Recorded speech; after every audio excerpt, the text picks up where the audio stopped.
Академските 15 минути поминаа, мислам дека можеме да почнеме и официјално да ви пожелам добар ден. Почитувани гости, колеги и пријатели, ви пожелувам и добре дојде на денешнава промоција, а воедно и тркалезна маса посветена на еден голем и значаен автор, Кристофер Хичинс и неговото дело Господ не е голем.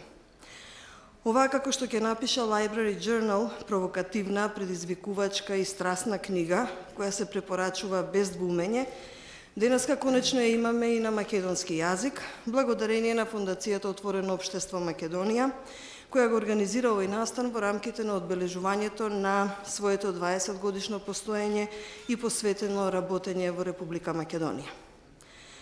Воопшто не е случајно тоа што оваа промоција на Господ не е голем се случува денеска на 9 ноември, како што впрочем и самите знаете, на 9 ноември 1989 година падна Берлинскиот зид, заврши студената војна и за овој ден Хичинс во едно од своите последни интервјуа ќе каже дека е голем ден, ден во кој што се ослободи огромна човечка енергија и еманципација, и дека токму ваквите настани покажуваат дека на човекот, на човечката раса, не е иманентна послушноста, подчинетоста и робството. Денеска тука со мене се промоторите Сонја Крамарска, главен и одговорен уредник на Утрински весник, и Никола Гилевски, главен и одговорен уредник на Темплум. Со нас требаше да биде и Билјана Ванковска, која што сепак нема да може да присуствува заради тоа што има службени обврски на универзитетот, односно одбрана на докторат, но таа беше доволно инспирирана, сепак и без физичко присуство, да напише еден есеј, односно една промотивна реч насловена како Хичинс во библиската земја, која што ќе ви ја презентираме, односно ќе ви ја прочитаме. А во рамките на оваа промоција и тркалезна маса ќе имате можност да го погледнете видеоматеријалот, односно дел од дебатата на Кристофер Хичинс со пасторот Ал Шарптон. Понатаму ќе следи тркалезна маса, во која што ќе ги споделиме размислувањата, ставовите, сето она што го поттикнува Хичинс. А на почетокот само би сакала неколку зборови, иако нашите промотори тука сигурно подлавински ќе се задржат на она што значи Хичинс, неговото дело, неговите пораки. Би сакала само на почеток да кажам дека тој за себе велеше дека е англо-американец, новинар, писател, оратор и неговата кариера траеше повеќе од 4 децении. Автор е на 12 книги, има 5 колекции на есеи фокусирани на политиката, културата и религијата. Беше интелектуалец кој имаше конфронтирачки и безкомпромисен стил на дебатирање. Велат дека беше контраверзна јавна личност, односно фигура, но тој само јасно, бестрашно и аргументирано ги кажуваше своите ставови и размислувања. Неговата остра критика не ја избегна ниту мајка Тереза, ниту леди Диана, а најмалку религиите и нивните представници. За себе Хичинс ќе каже дека е социјалист, односно дека е марксист кој верува во диалектиката. Тој е атеист, односно антитеист и хуманист. Ја поддржуваше војната интервенција во Ирак и токму затоа ќе ја добие етикетата на милитантен хуманист и неоконзервативец. Сепак тој на овие етикети ќе одговори дека не е конзервативец од каков било тип и исто така неговите пријатели ќе застанат во негова одбрана велики дека тој е само антитоталитарист. Според Хичинс, концептот на Господ или некакво друго врховно суштество е тоталитарно верување кое уништува слободата и дека слободата на изразување и научната работа во суштина треба да ја заменат религијата. Неговата антирелигиска полемика Господ не е голем, која ја имаме денеска пред нас и за која што ќе дискутираме, беше објавена во 2007 година и е продадена во повеќе од 500.000 примероци. Таа се уште предизвикува бројни реакции, дискусии и критики. Незините опоненти, особено од религиските редови, ја нарекуваат дури и бласфемична. Но тоа всушност е идејата на Хичинс, да предизвикува и да дебатира. Беше уведен дека конфликтот е пожелен. Сметаше дека зборовите, единство и обединување имаат голема привилегија која не ја заслужуваат. Во последното интервју за BBC истакна: "Јас не сум обединувач, јас сум разединувач. Сметам дека единствено разединувањето може да донесе прогрес. Политиката по својата дефиниција е разединување и таа е безсмислена доколку не постои несогласување и борба." Одбивам некој да ми каже што и како да мислам, што да речам, како да пишувам, особено не некој кој верува во фикции. Хичинс почина минатата година на 15 декември од рак на хранопроводот. Соочен со неизбежноста на собствената смрт, тој останува доследен на себе си и во едно од последните интервјуа на прашањето како би се однесувал доколку после смртта сепак се сретне со Господ, тој одговори: би рекол, се надевам дека забележа дека искрено не можев да верувам во изјавите на твоите човечки портпароли. Сега разбирам. Ако ова не функционира, тогаш не знам што би функционирало. Јас нема да должам повеќе, сега ќе дадам збор на Сонја Крамарска да ни каже како таа го гледа, го чита Хичинс и поттикна, односно се обиде во еден од своите текстови да поттикне зошто во Македонија немаме Хичинс. Повели, Сонја. Благодарам, Билјана. Добар ден на сите. Морам да признам дека ме изненади големото внимание за промоцијата на ова извонредна книга. Очекував помала посета, но среќна сум што Хичинс има, така да наречам, фанови или обожаватели дури овде и во Македонија. Кристофер Хичинс е брилијантен автор кој што јас го следам, кој што ми е инспирација голема при моето пишување. Мене ми остана во сеќавање, односно ми импресионираше по две работи. Првата е написот во Vanity Fair, американскиот славен магазин, во кој што поттикнат од обвинувањата кон Буш за тортурата или мачењето на затворениците во затворите во Америка, на они што беа обвинети за нападите врз кулите близначки, дека биле давени во вода. Кристофер Хичинс на оригинален начин сакаше на јавноста да и прикаже што значи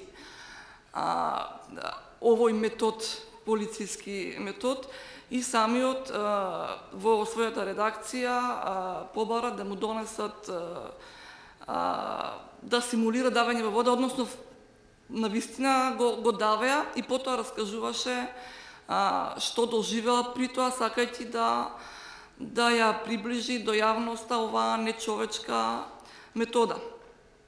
Втората работа по која што ме импресионираше беше што тој е единствениот човек што практично известуваше од својата смрт. Значи, пишуваше од моментот кога му беше диагностицирана болеста, па се до почетокот на лечењето, до неговите размислувања дали е тоа поврзано со неговиот атеизам, со пријателите што го советувале, со алтернативните методи на лечење кои што му биле предлагани.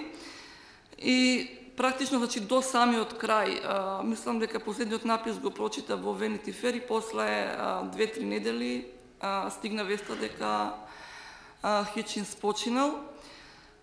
Ние таа вест нормално ја објавивме во утрински вестник, а потоа и самата напишав една колумна во која што изразив надеж и се уште изразувам надеж дека во македонското новинарство ќе се појават храбри новинари кои што ќе полемизираат, што се вика, до смрт за своите ставови, без страв дека ќе бидат сватени погрешно.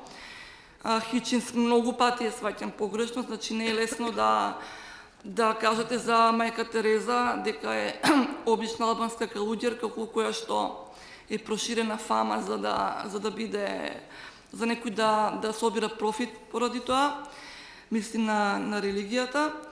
И исто така не е лесно да кажете, например, за Мел Гибсон дека е австралиски фашист, како што тој пишува во книгата што денеска ја промовираме, и селски актер, а при тоа да не се согласите со него, меѓутоа тоа да не ви звучи лошо од негова страна. Значи со апетит да консумирате тоа што Хичинс го кажува во неговите излагања, јавни настапи и така натаму.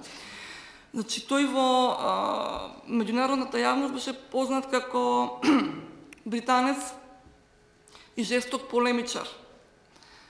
Така и ние го представивме по неговата смрт. Сега јас книгата ја читав со големо внимание и со големо задоволство, тоа навистина го мислам, не го кажувам куртоазно, дури се фатив себе си како пред една недела, пред едни пријатели кажувам дека наскоро на македонскиот пазар ќе излезе добра книга, им препорачав да ја прочитаат. Ми беше незгодно да кажам дека јас ќе бидам промотор, да не испадне дека намерно ја фалам книгата, не сакав со тоа да го намалам нејзиното значење.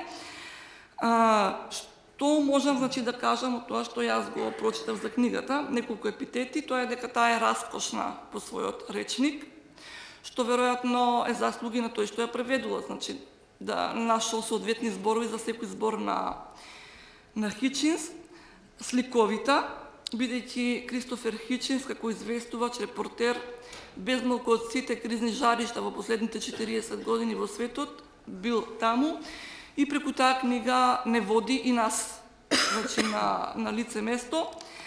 И она што сакам да го потенцирам, на вистина е дека ова е најдрската книга што сум ја прочитала во мојот живот, а верувајте, доста јам прочитано, но дрска во позитивна смисла. Не смела, не храбра, туку дрска книга во обидот да се осветли човековата природа, религијата и употребата на религијата во разни цели.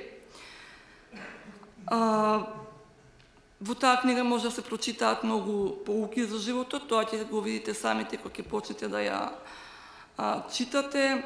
Можете да прочитате некои ретки искуства раскажани од прва рака, например, како го криел Кристофер Хичинс Салман Ружди во неговиот стан. Кристофер Хичинс со така раскажува една голема вистина, тоа е дека религијата допира до така да речем, образованите слоеви на луѓе до степен на лицемерие, ја користат за нивни потреби. Она што исто така драгоцено во таа книга е што Хичинс за многу воени жаришта, конфликти во светот, воени револуции, вклучувајќи го и конфликтот при распадот на Југославија, на кој што бил сведок. Кажува работи што досега не биле изнесени во медиумите и при тоа тие работи не звучат нестварно, туку на вистина се раскажани на таков јазик што ќе ви убеди дека тоа така се случувало, а главната поента му е дека сите тие војни главно се поттикнати од вера и желбата за доминација на една вера или религија на друга, и дека во тоа име се вршени масовни убиства, геноциди и така натаму. Може да прочитате едно ретко искуство каде што новата технологија на Kodak, например, во британското студио на BBC, била протолкувана како чудо затоа што филмот, односно камерата со која што се снимал домот на мајка Тереза во Калкута, бил многу темен. При осветлувањето во BBC се осветлил филмот, меѓутоа луѓето таму тоа го протолкувале како чудо, бидејќи се работи за мајка Тереза, при што Хичинс поентира дека до каде може да стигне религијата, која што тој главно во книгата ја нарекува празноверие.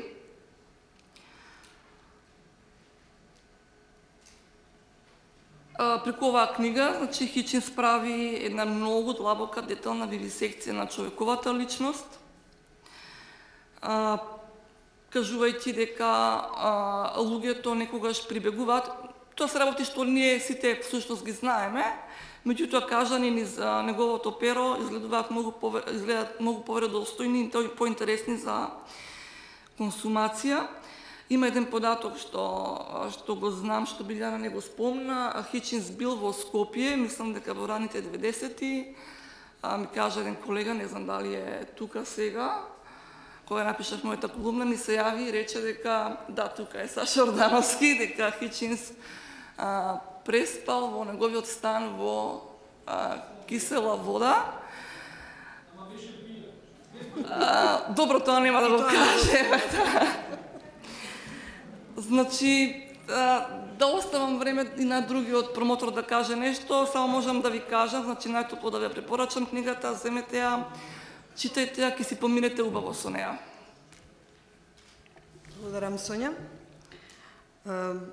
Пред да кажеме некои технички податоци околу книгата и како оние кои што се уште ја немаат во своите раце можат да ја добијат, му давам збор на вториот наш промотор Никола Гелевски, главниот говорен уредник на Темплум. Во окно има неколку текстови кои што се преведени на Хичинс. Никола се занимава со Хичинс овде онде честопати, така што како вие го читате Хичинс? Ви благодарам. Благодарам и генерално за поканата за можност да бидам промотор. Најпрво сакам да... Звуков? Окей, или има некоја фонија? Се слушаме, ама... Окей. Сакам юбилеот да им го честитам пред се на луѓето вработени во ФОМ, во Сорос фондацијата. Немав прилика до сега, еве вака. Формално мислам дека е важен юбилеј на многу важна институција, една од најважните во Македонија, така што ми е драго што сум дел од тоа и на овој начин, иако јас сум дел и на многу посуштински, подлабок начин. Дури и моите почетоци во издаваштвото исто се поврзани со фондацијата Сорос, така што ова на некој начин и мој юбилеј 20 годишни, ја од прилика тогаш почнав со издаваштво и првиот грант што сме го добили и првите официјално книги што сме ги објавиле биле помогнати од Сорос, така што тоа е така и за мене убава работа, юбилеот. Точно е да почнам со Хичинс, да се вратам на основната тема на ова, дека во окно исто сме се бавеле со Хичинс, дури и во маргина списанието, кај што сум исто уредник, исто скоро 20 години. Баш правев она прибарување на окно, имаме 14 текста од Хичинс последниве 2-3 години и имаме уште 6-7 текста за Хичинс, така што стварно има доста за листање. Ни самиот не бев свесен дека Хичинс е толку присутен на окно, да речам. Присутен е дури и во оваа, усвари можеби најмногу во таа смисла, оваа контраверзна смисла. Например, од овие 6-7 текста што се за Хичинс, барем 4 се онака доста критични кон него, тоест кон неговиот, како кажам, драматичен коперникански пресврт што го направи после војната во Ирак, од прилика, а многу поснажно после нападот на кулите, близначки 2001. Значи, од некаков левичар, дури онака марксист, да речам, одеднаш се претвори во неоконзервативец, другар на Волфовиц и на некои други онака баш јастреби во американската надворешна политика.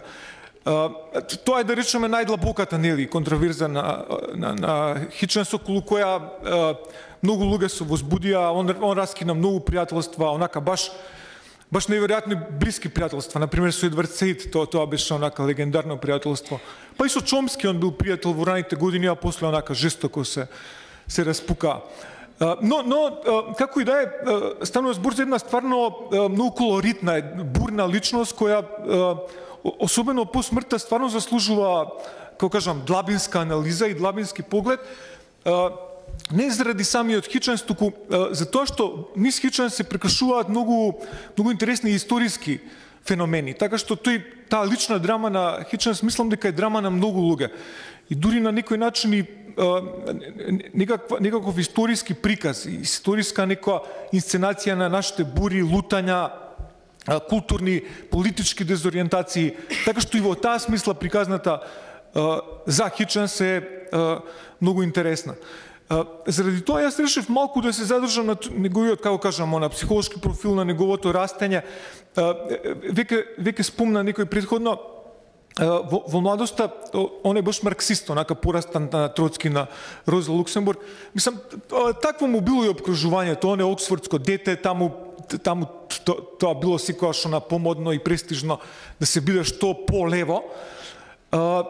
Има многу интересно исто културно обкружување. Он бил другар и останал до крај, например, со Јан Мекјуен, со некои баш мои омилени писатели кои во тоа време биле млади и почнале кариерата, Джулиан Барнс, Мартин Еймис, Мекюен, кому му е посветена книгава, така што исто тоа доста зборува за, мислам, за една негова жичка, како да кажам, на Хиченс, така малку артистичка, малку дури и книжевна, он никош не бил некој строг, онака, научник, есеист, иако нели го викаат есеист герилец, тоа му е еден од најпознатите, онака, како кажам, надимци. Значи, не бил толку скрупулозен, иако книгава е пример за многу сериозна работа и просто е мало истражување ни западната култура, и не само западната, и стварно фасцинира во тој поглед. Од една страна ерудиција и големо знаење, а од друга страна извонредна теренска, како да кажам, теренско искуство, извонредна теренско познавање на светот, и тоа на целиот свет, значи од, не знам, Грција, Кипар, преку Босна, Тимор, мислам, на вистина низ целиот свет бил Хиченс, значи непосредно се случувало со работите, но и многу работел, многу читал, така што неговите политички анализи, дури и за места кои не ги знаел баш перфектно, например Балканот, често се безпрекорни и често немаат, просто не може да им даде забелешка, дури ни, да речеме, човек што е експерт за... Дури јас би рекол дека дури политичките негови рефлексии, инстинкти, главно биле окей. Мислам, освен ова, ви кажувам, околу што се закачил со сите. Значи, почетокот на војната во Ирак, он бил про војната, и 2001 одеднаш он станува тотален јастреб и мисли дека апсолутно се е дозволено на Америка во одбрана на своите национални интереси, да го наречам тоа така. Значи, некои од точките што го формирале Хиченс, ви ги спомнав, тоа е 68, например, виетнамската криза, Куба, првата жена му била во Грција, така што и од таму он го знае Балканот, доста патувал таму, доста живел, мајка му умира во Грција 73-та, доста добро го познавал и ова кипарскиот проблем, нели упадот на Турција таму, жестоко го критикува православието, исто толку колку што го критикува, усвари не е баш исто, кон католицизмот е онака хипержесток, но безмилосен и кон православието, кое го знае од прва рака, преку Грција, и ја сватил ужасната улога што православната црква ја имала и помагајќи војната хунта во Грција, а и после тоа, така длабоко влијајќи на грчката држава воопшто, инфилтрирајќи се, да речам, во суштината на управувачките сфери на Грција. Значи, може би треба да кажам неколку збора за книгата. Само да видам како сум со тајминг. Океј. Значи, одбрав за да го илустрирам Хиченс низ две-три ситуации за таа жестокост која е мислам полни се фичерсите и она нели некролозите за Хиченс. Одбрав две-три анекдоти од книгата кои мислам многу сликовито ке ги доловат неговите позиции. Инаку само уште кратко за неговиот, да речам, она интелектуален профил, па и воопшто неговиот тој некој хуманистички субстрат, како да кажам. Значи, он не е, знаете, неверник. Тоа имплицира книгата неверништво. Он верува во стабилни вредности. Тоа стално го изразувал. И он се бори за нешто што го нарекува секуларно тројство. Дебата, провокација и цврсти вредности.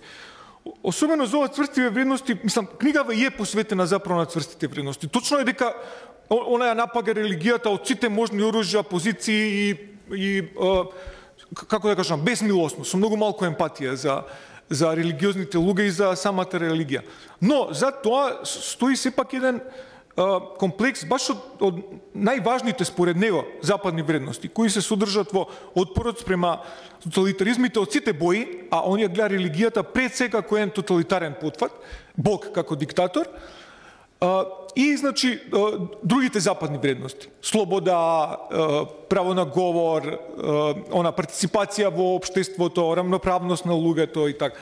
Така што да речам, тие цврсти вредности него често го терале и во жестоки дебати, како што 2-3 пати реков, дури прекинување на клучни пријателства, а не само во, да речам, она антирелигиозна крстоносна војна, да речам така иронично. Значи,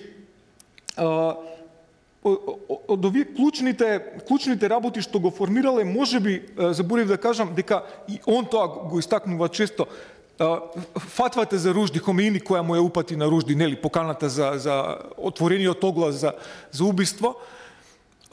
Тука он вика дека му се разбудиле онака доста сите инстинкти и дека од таму некако му се зајакнува таа омраза пред се кон исламот, но за да биде, нели, фер, и кон сите други, пред се кон целото христијанство, пред се кон католичанството. Одбрав една интересна анекдота, тоа е при крајот на книгата, да ви илустрирам колку е жестоко ова што речи Крамарска, она неверојатно дрзок, а таков е кон сите. Мислам, иако знаете, едно од обвинувањата дека при крајот на животот, не баш при крајот, последните 10 години, станал презаведен од моките, да речам, тоа му го кажуваат некои левичарски критичари, па и некои негови пријатели, дека почнале да му стануваат важни тие седенки и пијанки со Волфовиц, со такви некои фигури, онака баш од екстремно десниот спектар, многу мокни, она, како кажам, тајни во својата мок.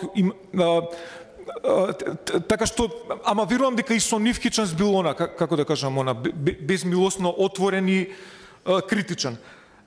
Значи, опишува Хиченс една сцена која седат со еден парламентарец израелски, таму во некоја канцеларија во Кнесетот, во Тел-Авив. Он бил рабин, тој парламентарец, од Меир Кахане, така сика. И вака вели Хиченс за него. Вика, злобен расист и демагог. Меѓу чии поддржувачи може да се најдат и лудиот доктор Барух Голстен и други милитантни израелски населеници. Кампањата на Кахане против мешаните бракови и за прогон на сите неевреи од Палестина беше пречекана со презир од многу израелци и од еврејската диаспора, кои ваквата програма ја споредува со нирнбергските закони на нацистичка Германија. Како одговор на таквата реакција, Кахане некое време беснееше, велики дека може да остане секој араб што ќе се преобрати во јудеизам, строго според тие еврејските норми, свети книги, калахата. Мора да се признае дека тоа е типичниот хумор на Хиченс, мора да се признае дека тоа не е отстапка што Хитлер ќе направил, но потоа му здоделало да се расправа, едноставно ги отворил своите еврејски противници како елинизиран джган. Ова го одбрав и меѓу другото заради ова, знаете, ова, кај евреите, дека тоа елинизиран е жестока навреда, така што тоа е интересно во нашиот контекст. И до денес вели објаснувањево пцост на ортодоксните евреи за еретик или отпадник е зборот Апикорос, кој значи следбеник на Епикур. Чисто ја го кажав ова, мислам, Хиченс стварно се дружал, да речам, со мокни луѓе, мислам, особено во Израел. Но никогаш не се воздржувал, вака да ги нарече расисти, манијаци, лудаци, како за него што вели злобен расист и демагог. Исто и овие сите диктатори, знаете, и овие севернокорејските и нашиве дури Милошевиќ, такви некои ги нарекува често, тоа ми се допадна во книгата, цицачи. Мислам, цицач од Ким Ил Сунг или цицач од Милошевиќ. Луѓе околу кои се гради цела аура, знаете, на светост, на баш на некои теолошки плаштови се на стравопочитување. Многу ефикасно и духовито ги разбива. Мислам, стварно е посебен јазикот на книгата и јазикот на Хиченс. За крај, има доста, малку имам овакво, немам прецизен концепт, но добро, тоа е тоа, кога е кратко времето и кога немам строг текст пред себе. Ке ви кажам само пред да ви го кажам завршниот дел, исто анекдотски, ова исто што многумина го цитирале поврзано со Хиченс, вели тој, омразата е она што наутро ме станува од кревет. Значи, таа жестокост и таа баш онака, како кажам, енергија што ја имал, ете он на едно место вели, мада е ова исто крајно спорно место.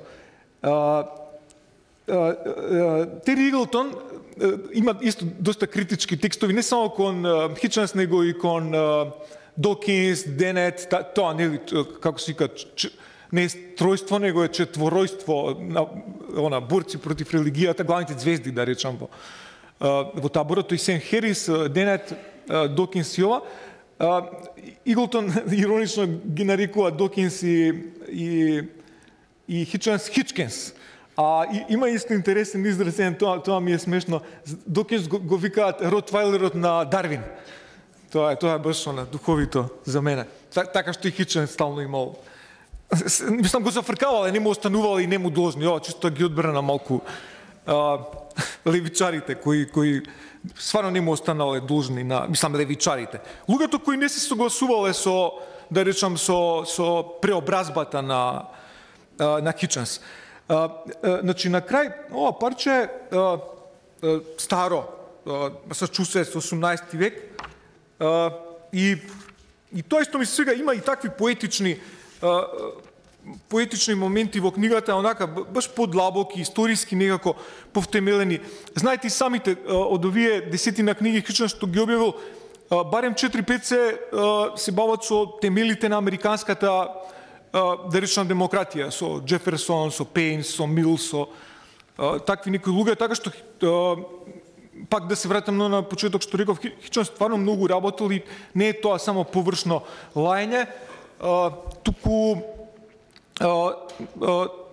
баш кога ви го прочитам тој дел, туку тоа е секогаш сваќање за смислата на активизмот ко борба за вредности. Тоа негде го запишав. Значи,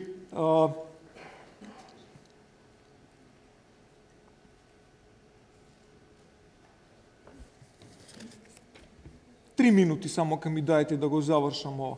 Значи, Хиченс не беше наивен просветител, туку некој кој разбрал дека општеството мора постојано да се бори за најважните вредности. Значи, неговиот живот кај беше огномет од его и суета, тоа били еден од критичарите, да не беше следниот факт. Значи, тој не беше наивен просветител есхатолог, туку дека значи, беше свесен дека мораме постојано да се бориме за вредностите во кои веруваме и дека формата на таа борба е упорната дебата за сите прашања. Ова е, значи, последното делче, што сакам да ви го прочитам од книгата.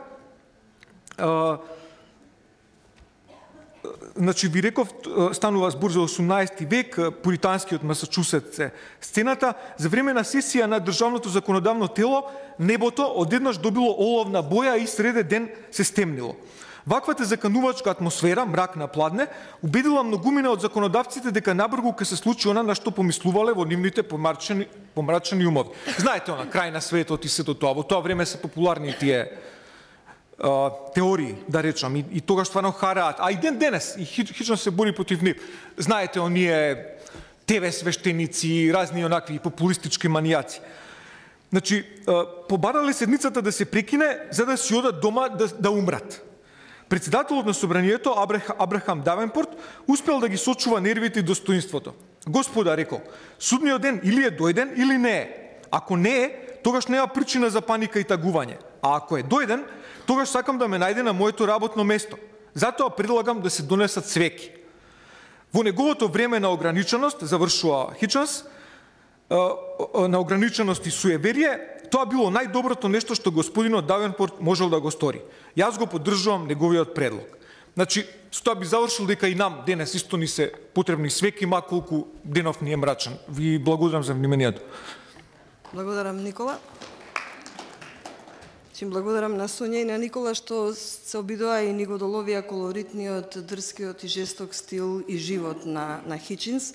Јас само тука неколку епитети кои што ги добил за време на животот и постхумно ќе ги набрам, за да видите колку во суштина тој навистина предизвикува внимание, интерес и почит, без разлика дали се согласувате или не се согласувате со него. Значи има од, како што рече Никола есеист герилец, до милитантен хуманист, неоконзервативец, троцкист, дарвинист, сами од себе се нарекували цичаш, како и другите, боем, екстремен атеист, закоревен антитеист, така го нарекувале оние кои што поинаку го читали, не се согласувале со него. А пред да ја слушнеме промотивната реч, односно да ја прочитаме на Билјана Ванковска, која што не е денеска тука со нас, би сакала да му дадам збор на господинот Рамадан Рамадани. Повелете.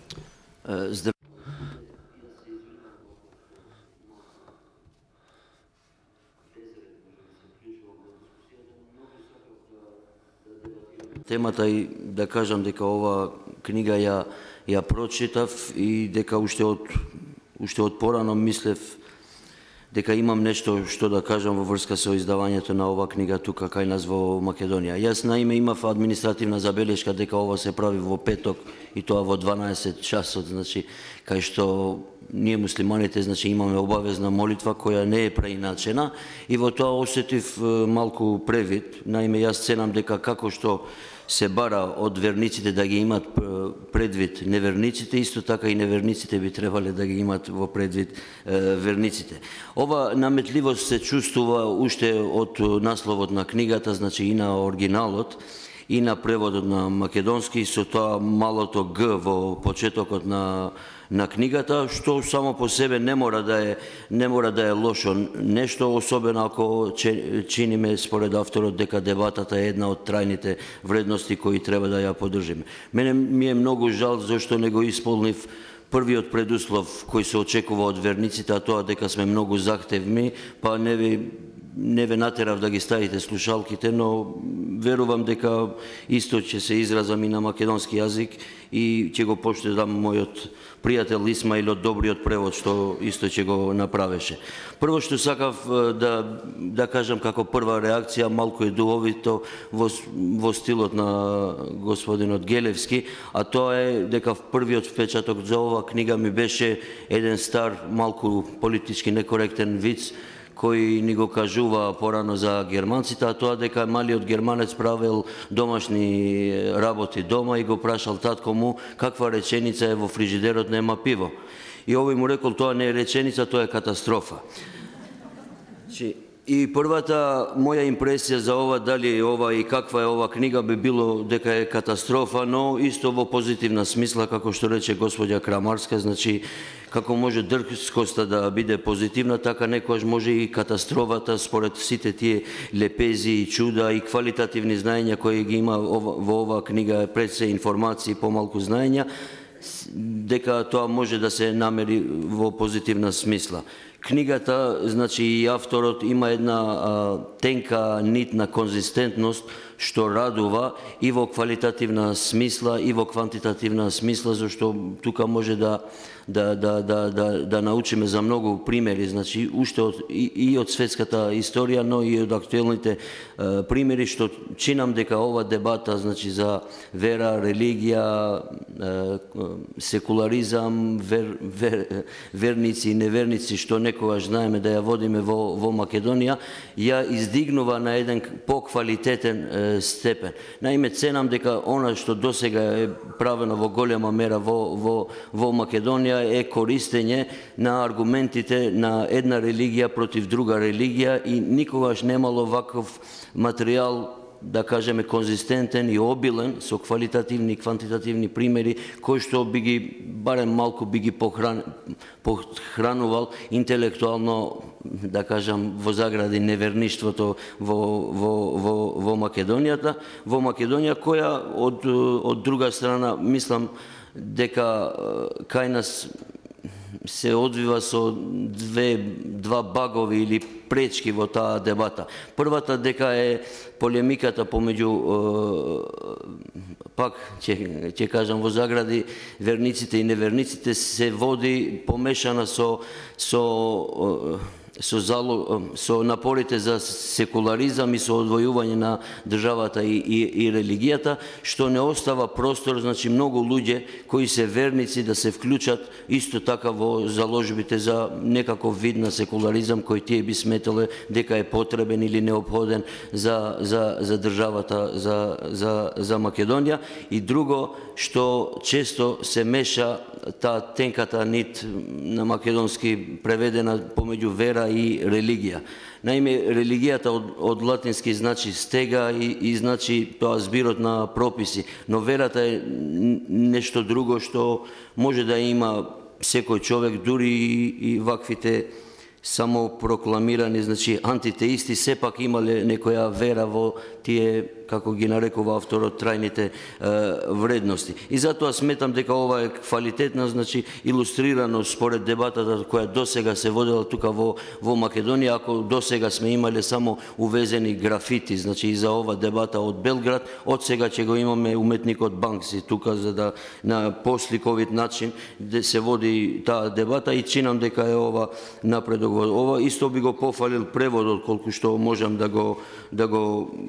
колку што можев да прочитам од книгата, и посебно, значи, разновидоста на називите и именувањата во разните религии. Малку фали, значи, стручно, кога би рекле, малку фали стручна редакција во муслиманскиот дел, и има малку тука, значи, како да не сме имале тука можност да уште подетално да ги знаеме тие термини. И последната забелешка, значи, би ми била, заради тоа што немам време, значи, како верник сега треба да напуштам од тука салата, не дека бегам од дебата. Последната забелешка би ми била за авторот кој е починат, а тоа е дека која вели во еден дел во книгата дека веќе нема шанса, значи, носталгично да се присетиме на такви, според него, сепак позитивни примери на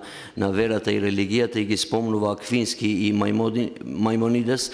Јас не се сложувам со тоа. Ние, значи, во сите религии, во сите цивилизации сега и актуелно во светот, знаеме дека доброто го има и кај религиите, и кај црковните, и кај верските представници. Јас би ги навел само два примера на луѓе кои се верници и кои се злоставувани и политички патат во тоа. Првиот е еден египетски исламски теолог кој многу рано се вклучи во заложбите за револуцијата, и тој беше представник на селефистите, што ги нарекува авторот, секогаш ги спомнува во негативниот контекст, и тоа е во раните зачетоци на ова сегашната, значи, египетска револуција, која и муслиманското братство беше против таа револуција, и целиот естаблишмент и опозиционите партии кои исто беа против Мубарак. Тој рано се вклучи во тоа и стварно представуваше интелектуално даваше подлога на таа добрината кон која стремеше египетската револуција. И другиот е иранскиот исто така знанственик кој секако многу малку луѓе го слушнале тоа, а тоа е Абдулкерим Суруш, еден филозоф, значи познат и во муслиманските кругови како еден од најголемите оксиденталисти, значи од тие што ја знаат и западната филозофија, кој исто така не е померак на ајатоллахите во Иран, и секојдневно токму заради својото интелектуална отвореност во самата религија е злоставуван. И на крајот, она што можам и требам, мислам вака пред молитва да го кажам како верник, е дека можеме и ние верниците донекли да се сложиме со насловот дека Господ не е голем, туку Господ е возвишен. Значи, Господ е нешто сосема друго од таа нашата екзистенција, или, кажано по зборовите на Киеркегард, луѓето мислат, а Господ се смее. Ви благодарам. Благодарам, господине Рамадани, што дадовте свој придонес во дебатата, која што ќе продолжи и која што се надевам ќе биде инспиративна за сите. Должам само информација дека преводот го направи Гордана Стошич, и навистина се согласувам дека тоа придонесува уште повеќе за книгата да се восприеме и да се разбере и да испровоцира поголем интерес кај оно што ја чита. Стручната јазична редакција е на Анета Марковска-Чубриновска. Книгата е отпечатана во 500 примеруци, нема да биде во комерцијална продажба, но сите оние кои што ќе бидат заинтересирани да добијат примерок ако веќе не сте меѓу нив, тоа можете сега да го направите или во фондацијата. А сега мислам пред да почнеме да разговараме, да дискутираме за сите оние прашања кои што ни ги наметнува Хичинс и оваа книга, би сакала да ја замолам Сонја Арсовска да ни ја прочита промотивната реч на професорката Ванковска, која што со нас ќе ги сподели своите провокации, своите размислувања за Хичинс и секако зошто Хичинс е важно што во овој момент и токму сега во Македонија се преведува и можеме да го имаме на македонски јазик. Повелете. Добар ден.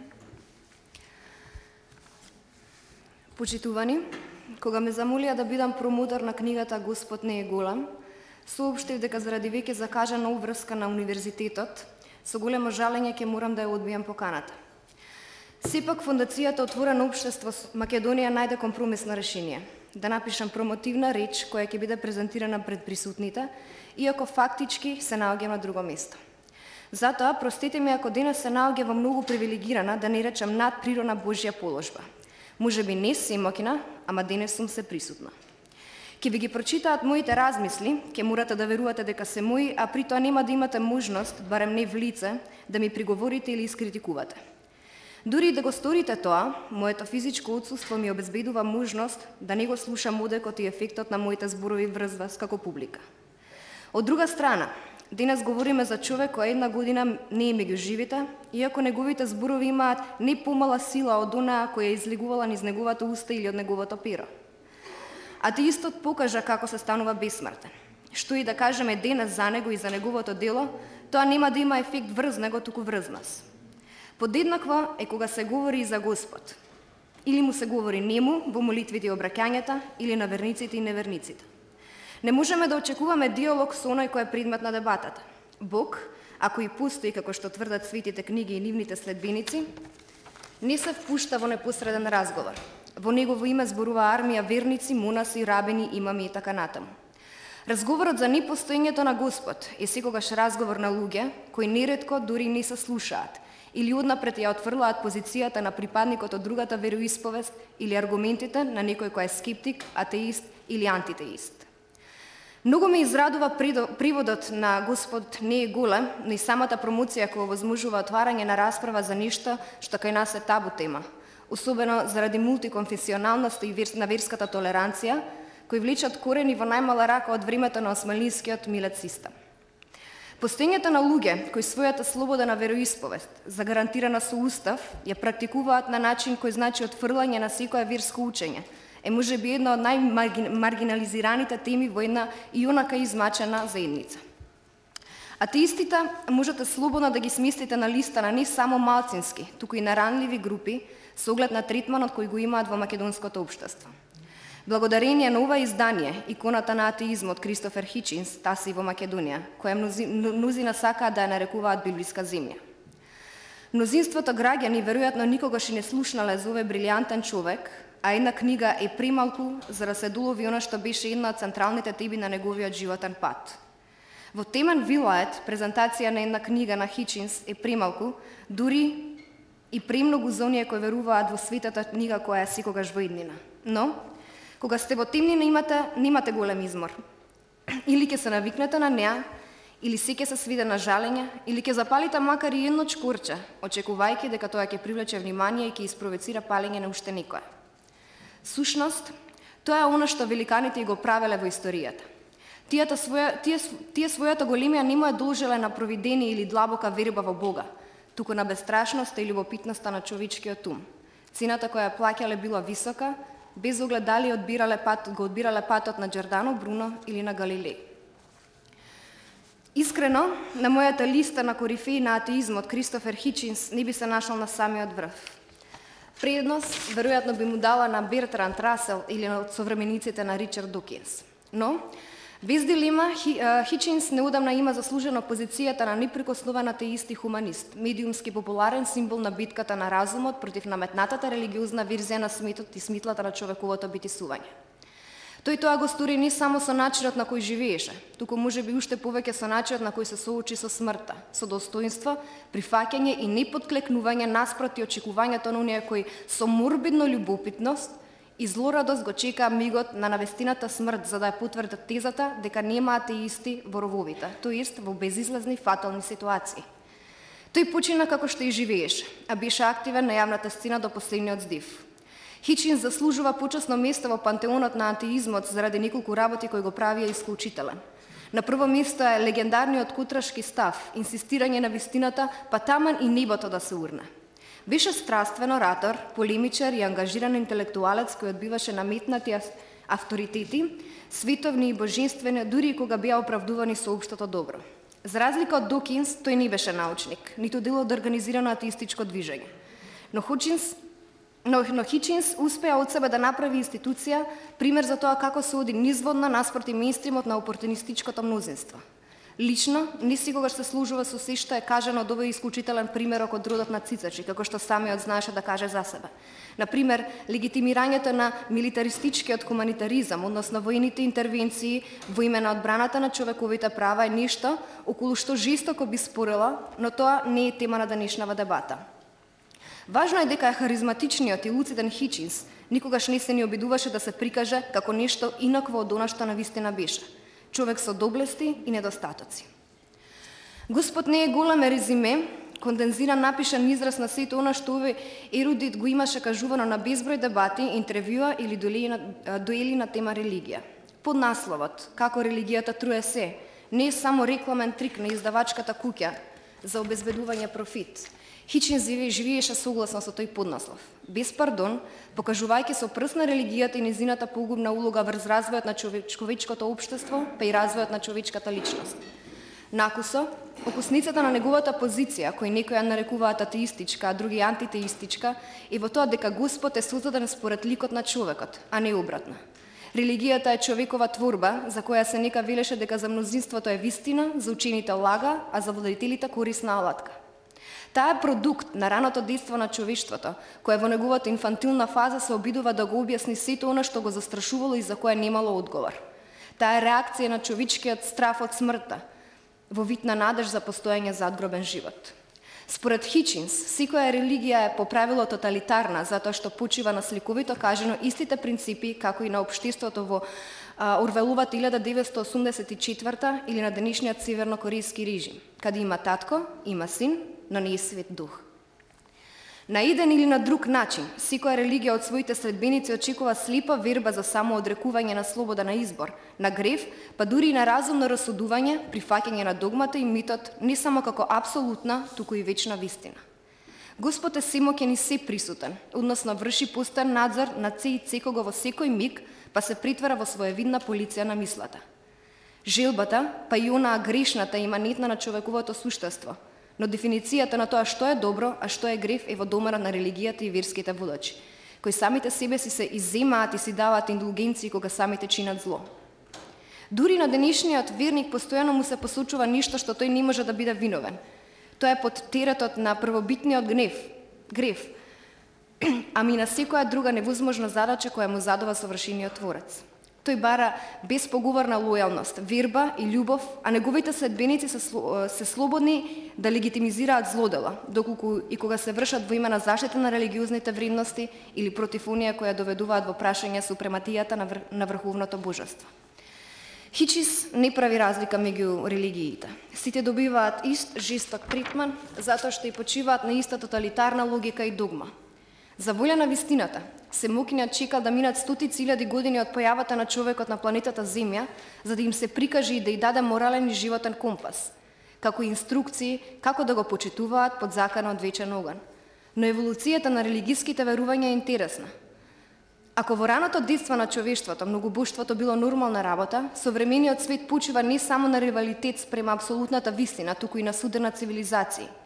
Притоа, интересен е што дури Обединетите нации, излегувајќи надвор од својата мисија, прокламираат принцип на ограничување на критиката на религијата како лоша за светскиот мир. Хичинс покажува со прст кон суштината на нештата која вели дека во контекст на монотеистичките религии постојат само три опции. Првата е дека сите се лажни, втората е дека сите се вистините во своите верзии на светот, а третата дека само една од нив е веродостојна. Во ваква ситуација, верската толеранција е максимумот кој може да се постигне, и тоа во вид на примирие, а не траен мир меѓу конкурентните религии.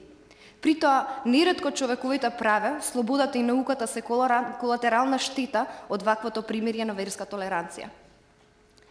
Се почесто помислувам на Наумиот Маркузе и неговата теза за репресивна толеранција како средство на обезбедување на статус квото. Кога ја зедов книгата в раце, овој пат на македонски јазик, мислев дека ќе уживам во препрочитувањето на добра и позната лектира, но изненадувачки. Веројатно заради постоечкиот контекст, таа ми разбуди дилеми за кои не верував дека може да постојат во моето атеистичко поимање на светот. Најнапред, една мала дигресија и подсетување. Со овој превод, Хичинс е провокација во Македонија. И тоа не само за верниците, туку и за оние кои во ликот на Марка Тереза гледаат светиња и гордост. Но провокацијата за која сакам да проговорам е онаа која доживувам како убеден атеист.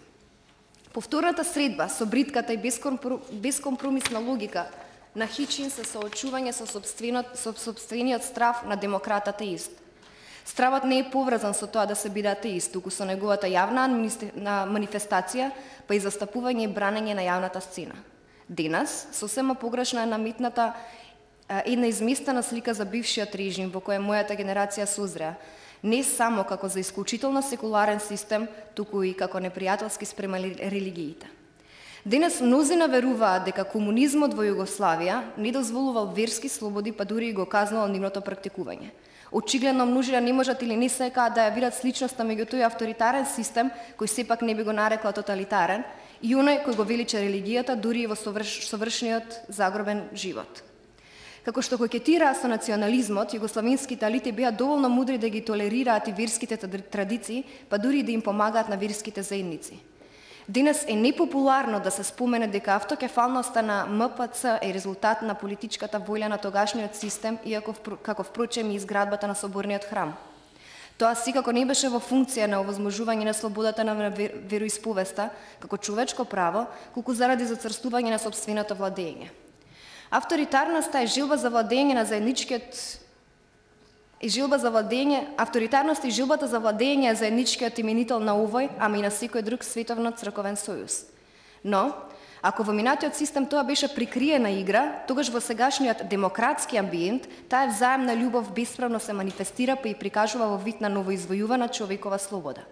Зборот бесрамно е хичиновски, но мнозина од нас, дури декларирани атеисти, би прифатиле многу помајка и полицемирна позиција заради длабокото встиснатата политичко-верска коректност.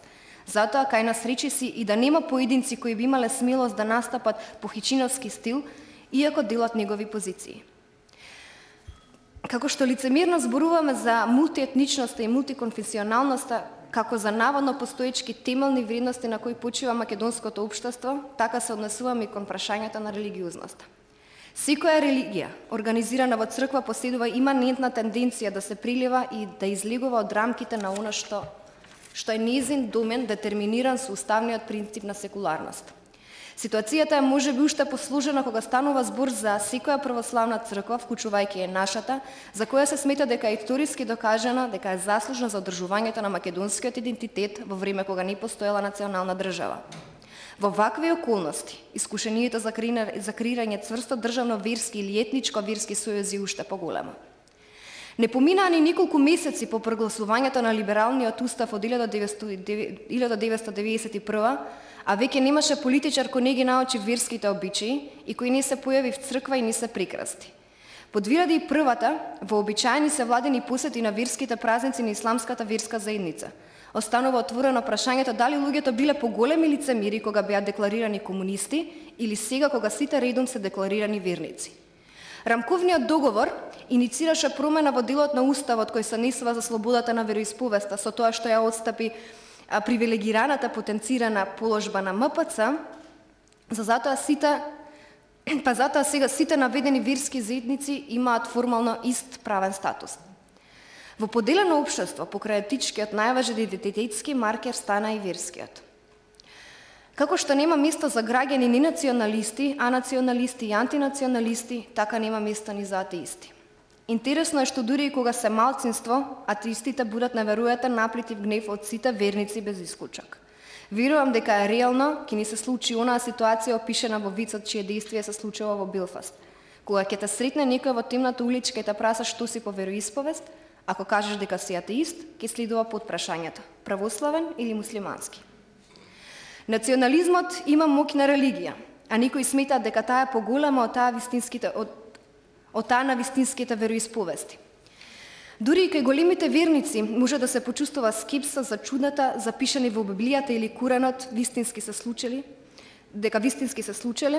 постои дел од свиста кој знае дека тие содржат магични митски елементи, но кога е во прашање националната големина и слава, тука на помош доаѓа науката, историската најчесто, за да им даде кредибилитет на приказите стари со векови, ако не и милениуми. Говорејќи за американскиот устав и за неговата исклучителност во тоа што гради зид, тоест децидно прокламира одвојување на верата од државата, Хичинс се повикува на еден од татковците основачи застапник на секуларизмот, Томас Джеферсон. Аман, изгради го тој зид веќе еднаш. Тоа е илустрација за парадоксалната состојба во која се наоѓа светот и која и Хичинс се обидуваше да ја елаборира.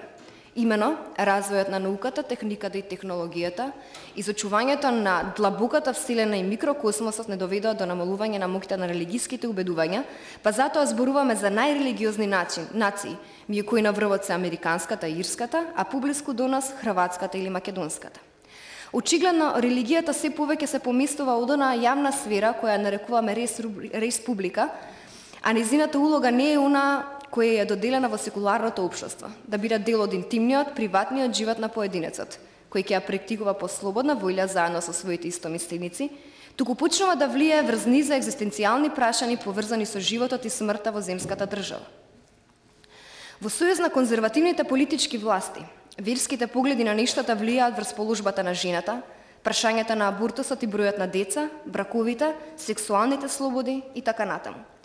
Дури не секојдневна слика е да слушнете од свештени дека државата треба да стапи во воен сојуз НАТО, па и да ги видите како свештени лица благословуваат оружје и војници во униформа. Оваа година дури доживеевме секуларност и автономија на универзитетот да се жртвуваат од страна на ректорот и деканите пред олтарот на МПЦ, а архиепископот, кој не слушал ниту за Спиноза, ниту за тоа дека Ајнштајн не беше верник, туку спинозист и социјалист, држеше предавање за компатибилноста на науката и верското учење. Иако верската, како и националната припадност не се решавачки фактори кои од нас прават добри или лоши луѓе, во сегашниот контекст се повеќе мислам дека атеистите во времето на демократијата и верските слободи заземаат крајно дефанзивен став, се самозакопале во рововите па и самите стануваат нечесни лицемери. Попуштаат и се преправаат дека не гледаат дека дзидот кој ги дели државата и верата е одамна нарушен. Ние атеистите и агностиците, дури и кога сме научници, не ја почитуваме максимата на Расел, кој вели дека е нечесно да веруваш во она што само што е користо, а не вистината. Ние почнуваме да веруваме, ако не во религиските бајки, тогаш барем во тоа дека религиите се по дефиниција фактори на мирот и стабилноста, па апелираме за никаков диалог на верите. Бидејќи Македонија стана држава со најголем број верски празници, во тие моменти и самата се чувствувам како во замка. Од некаква наметната пристойност према припадниците на различни вероисповести, сакајќи да бидам широка и пријателски настроена, честитам празници кои мене лично не ми значат ама баш ништо. Моите пријатели вообичаено не ги гледам низ призмата на нивната вероисповест, па не знам зошто е тогаш толку значено да пропуштам празник како Митровден или Курбан Бајрам. Од друга страна, моите пријатели, особено оние од албанската заедница, со години сметаат дека е коректно и во духот на соживот да ми го честитаат Божик или Великден, иако секоја година редовно ги посетувам дека не сум верник. Ваквите, во основа пријателски гестови, почнувам да ги чувствувам како непочитување на мојата атеистичка позиција и мојата слобода за неверување, па дури и како прикриен прозелетизам. Како што не може да се прифати неприпадност на етничка група, политичка партија, подеднакво греф и да не се припаѓа на верска заедница. Може многу нешто да се каже за неслободата да се биде атеист во Македонија. Но како и секаде во светот, така и овде најтешката навреда е онаа која имплицира дека човек без вера нема морален компас. Или навредата е содржана во прашањето која е смислата на животот на атеистот. Како ли тој ќе дочека смртта и што се неговата душа по разделувањето од телото. Тоа се инквизицијски тип на прашања, полни со интимидација и обид за застрашување па и посрамување. По однос на моралноста и самите верници се во тешка недоумица. Велат дека не и веруваат на црквата и на свештениците кои се повеќе ги поистоветуваат со корумпираните политичари, но сепак веруваат во Бога. Но и натаму послушно одат в црква со шиша зејтин в рака, ги повикуваат свештениците на радост и за тага. Но овие делими единствен одговор е овој на Хичинс. Играјте си со вашите верски играчки, ама по дома. Оставите не на мир. Моралните императиви не произлегуваат од верата, туку од човечката потреба да живее со други луѓе и така да остане човек. Во земја како Македонија, многу поголема толеранција, па дури и почитување има меѓу различните верски заедници и верниците генерално, отколку спрема една маргинална група која се декларира како нерелигиозна. Застрашувачки пример видовме кога по 5-кратното убиство во пресрет на Велиден, еден од нашите најпознати писатели запиша дека вакво злосторство може да стори само атеист и дека наводно човек од вера не е способен за ваков громорозен чин. Да беше Хичинс жив, веројатно ќе грмнеше во негов стил. Како се осмелуваш? Како се осмелуваш да ги доведуваш во прашање нашиот морал и хуманизам? Стравот и нетрпеливоста кон атеистите се индикативни. Тие покажуваат дека дури и во 21. век постои страв од слобода, страв од размислувањето и од разумот. Како и секогаш, скептиците се оние кои имаат моги да ги деконструираат лагата и митот без оглед дали се поврзани за нацијата, за Господ, па дури за ново конструираните надопирливи вредности како НАТО, ЕУ, демократијата. Религијата ја задржува животната сила благодарение на новите опасности кои демнат во така нареченото ризично општество или свет кој секојдневно се соочува со глобални закани, кои понекогаш земаат апокалиптични димензии. За жал, човекот е се уште уплашено суштество, подготвено за пазар меѓу слободата и безбедноста. Во многу делови на светот, па и овде, го воспитуваат и образуваат на начин кој создава зависност и покорност, прифаќање да се биде дел на големата машинерија, без поговори и соуверување дека другата алтернатива не постои. Се повеќе секуларни вредности добиваат ореол за свети и недопирливи, а новите свештеници не секогаш носат верски одори. Како да не мислам дека религијата сама по себе пропагира или поттикнува на насилство и дека труе се? Тука не се служувам сосема со Хичинс. Така и за атеистите не мислам дека се склони кон насилство и неморал. И обратно. И во име на религијата се чинеле и уште се чинат ужасни злосторства. Не мина многу откако такви злодела се случуваа во нашето обкружување. Атеистите никогаш не направиле погроми во име на неверата, барем никако организирана група. Тие само немаат страф од смртта, ниту од последиците на своите дела, а и не им се закануваат на оние кои не мислат како нив со вечен оган или други газни. Да бидеш атеист бара поголема храброст од чинот на потрагата по заслужниште во прегратките на самокиниот татко кој се грижи за своето стадо, што е многу индикативен израз сам по себе. На човек со совест, без оглед дали е верник или не му треба надворешен чувар за неговата моралност. Тој си е себе си често построг студија од било кој друг. Нетрпеливоста кон атеистите ја почувствував неудамна на своја кожа и не само од страна на свештени лица, туку и од лица од политичката елита. Еден млад политичар, кој со страст и фундаменталистичка верба пишува и зборува за традиционалните вредности и религијата, инсинуираше дека сум била милитантен атеист. Во прв миг се насмеав и помислев дека тоа е примитивен обид за дисквалификација. Но читајќи ги Хичинс и Докинс, помислувам дека тоа и не е лоша идеја. Атеист и интелектуалец не може, а да не си го постави прашањето дали треба да излезе на јавна сцена и да рече: како се осмелувате, доста е. Благодарам, Сонја. Мислам дека самиот Хичинс, неговата книга која што денеска ја представуваме и она што со нас го споделија Сонја, Никола, Рамадан и Билјана е доволна провокација да ги отворам сега микрофоните и да дискутираме за начинот на кој што вие го доживувате, го читате или она на што ве поттикнува да размислувате Хичинс. Кај мене отвори еден куп прашања, еден куп дилеми.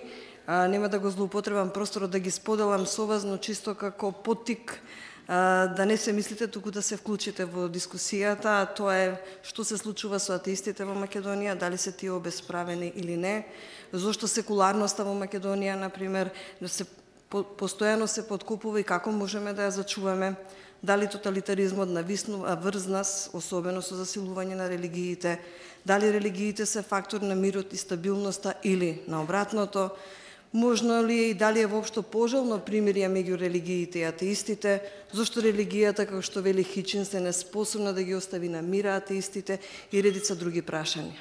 Така што повелете, само ќе ве замолам, дигнете рака и да се представите кога ќе се вклучите во дискусијата. Повелете. Фала, јас сум Слагјан Пенев. Многу ми е драго што конечно излезе оваа книга.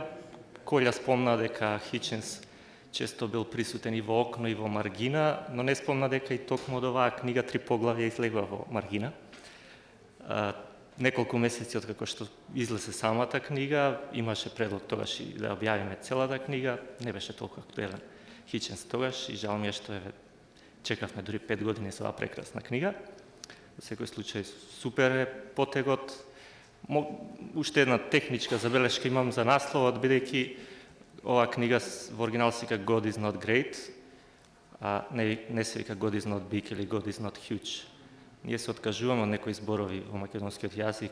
Велик е исто така македонски збор, Александар Велики, а она што го каже и Рамадан и возвишен исто така требало да се стави малку, да се замисли, да се подразмисли околу тоа дали така треба да се вика книга. Мене повеќе ќе ми се допаѓаше да се викаше Бог не е велик, но окей, вака се. Благодарам. Да му се заблагодарам на Стаџан, јас заборев дека во Маргина сме, неверојатно. Ама баш на Милчин му се жалев, на Окно имаме преку 20 текста од Хичинс и века не знам што е каде. А тоа ми е згодно за прибарување и одма прилистав, а Маргина е хард, копии не прилистав, али ти си заслужен за тие, така што фала ти што ме потсети и што многу понапреме од Сорос го направивме тоа. Фала ти. Може би не е лоша идејата да направите електронска архива на Маргина и полесно ќе биде и за сите во еднина.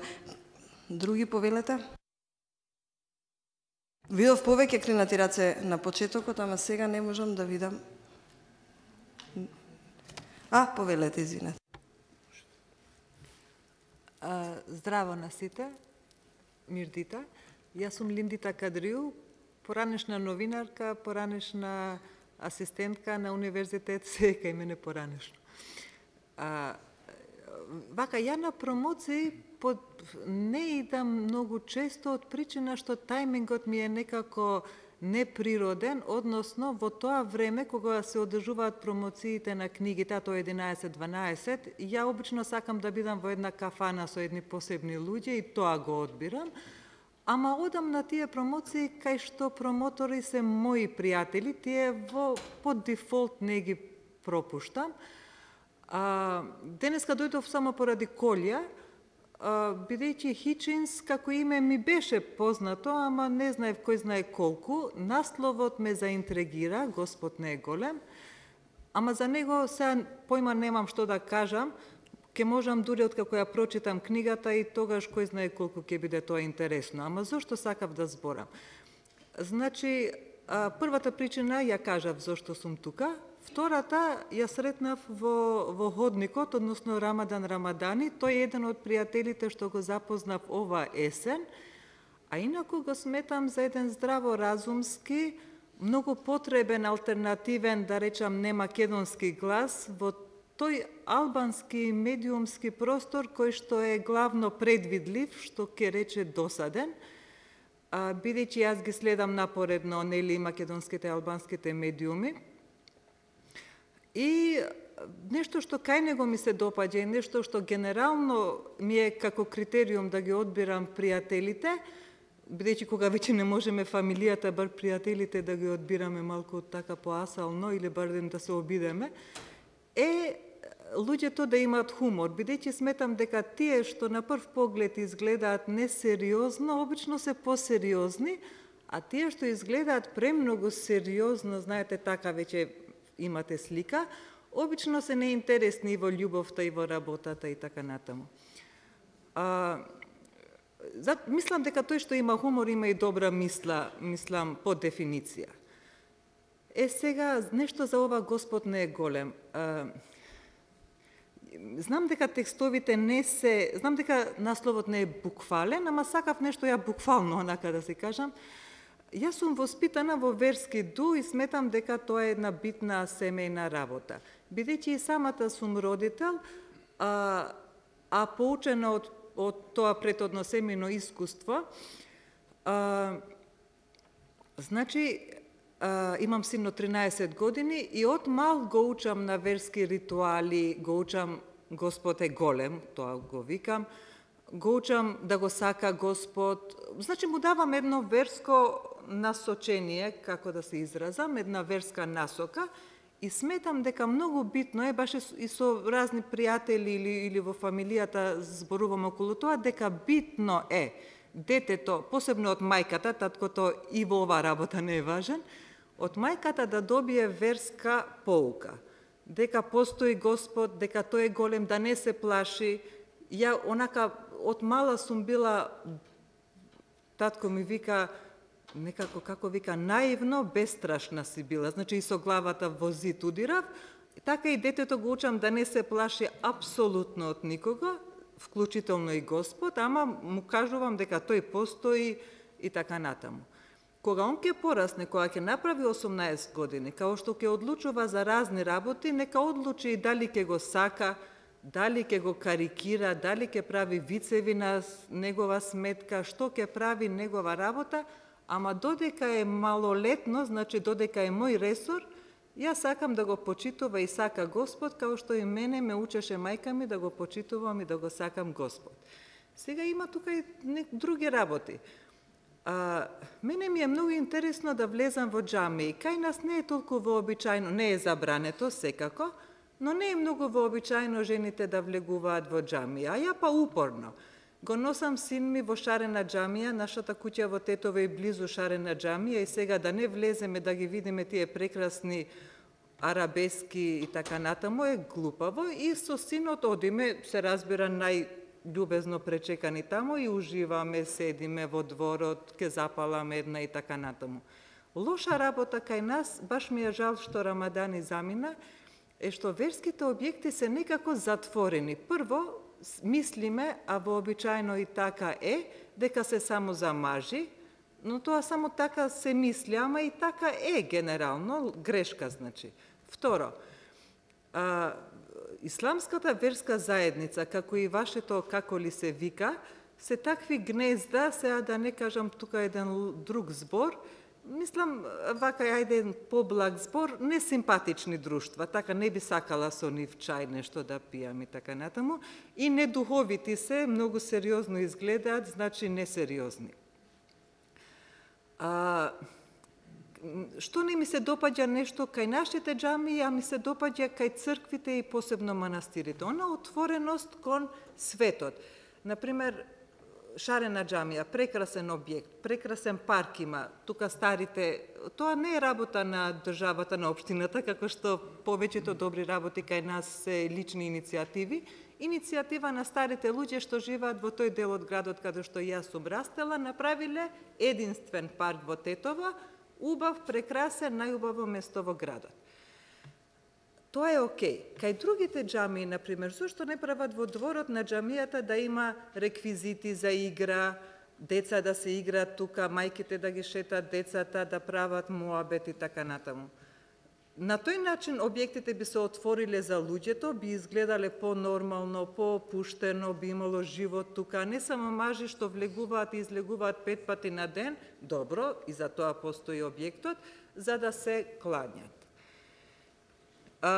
Значи така, сега само да завршам со една као мала анекдота, така јас го учев син ми дека, се уште го учам, дека Господ е голем, дека он обично си го знае својот бизнис, така му викам, прави грешки он, оти секој прави грешки, ама обично нешто на крај сметките се порамнуваат, обично на крај доброто се наградува, му давам примери од фамилија, комшилук и така натаму. Обично тој кој што прави лошо, лошо наоѓа, и ако не најде лошо, лошото од внатре ќе му влезе од омразата, најмногу нас не штети, лошотилакот најмногу нас не штети, помалку белја му правиме на другиот, отколку на себе, и у тој смисол сега да не одзема многу време. Еднаш легнавме да спиеме. Син ми е и страствен читател, така една од добрите карактеристики, и читаме ние до касно, веќе стана 2 или 3. Он ми вика: мамо, вечер не кажувам молитва. Оти кажувам молитва пред да спие и пред да јаде. Мамо, вечер не кажувам молитва. Ја викам: па добро. Вика: касно е и онака Господ веќе заспа. Па нема да го слуша. Мислам, не знам колку беше вака концепирано, ама и појма немам дали е баш поврзано со содржината на книгата, ама јас толку имав. Благодарам, Линдита. Беше интересно. Господ не е голем, Господ може би спие. Повелете, Милчин.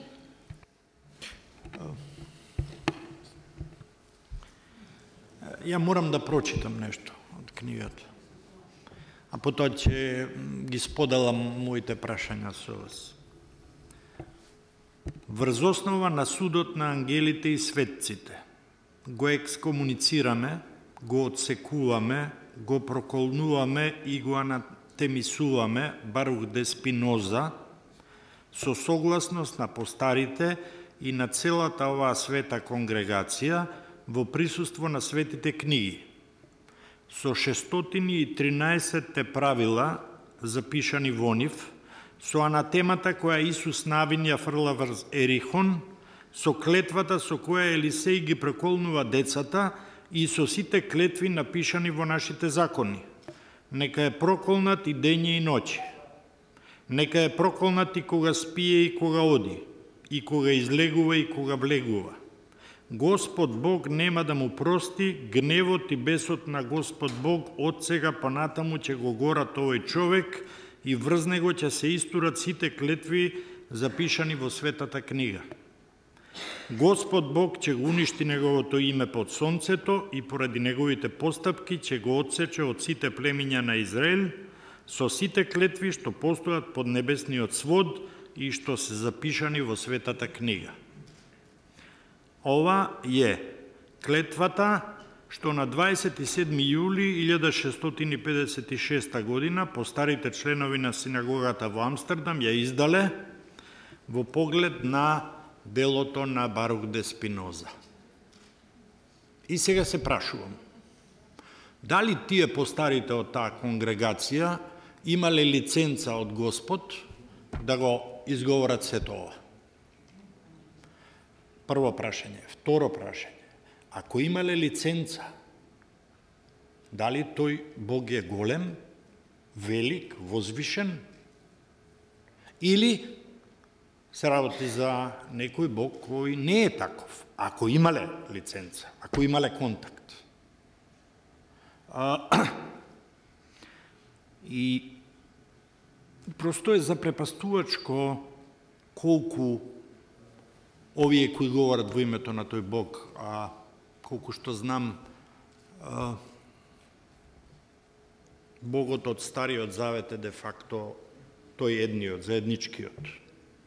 Не де факто, според книгите. Имам сериозен проблем кога треба да говорам дека имам апсолутно разбирање и толеранција за некои кои мислат дека се овластени на ваков начин да ги проколнуваат, екскомуницираат, метафорично или буквално горат на клади и така натаму и така натаму. И ме загрижува, живеам во земја во која не ме загрижува тоа што атеистите се малцинство во Република Македонија денес. Мене ме загрижува тоа што чувствувам дека тие од ден на ден стануваат се позагрозено малцинство од едно мнозинство за кое не сум сигурен дека се вистински верници. Туку склучуваат еден, би рекол, нездрав брак меѓу политиката и религијата. Тоа инаку е познато како мезалијанса.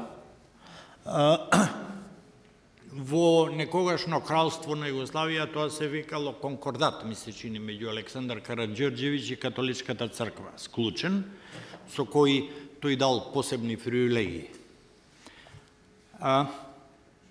И бидејќи оваа фондација има еден аманет од својот основач, од Џорџ Сорос, а тоа е дека треба да говори и да ги штити правата на малцинствата без оглед на тоа за какви малцинства се работи. Токму заради тоа се одлучивме оваа книга да ја преведеме, да ја објавиме, затоа што мислиме дека денес аргументите на атеистите немаат доволно простор во она што е јавниот простор во Република Македонија. И сега завршам со една работа која мислам дека е на некој начин наша обврска. Ако не се лажам,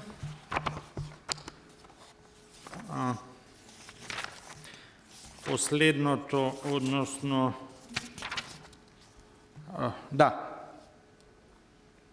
19-тото поглавие во оваа книга, кое е именувано како заклучок, гласи или се вика потребата од ново просветителство.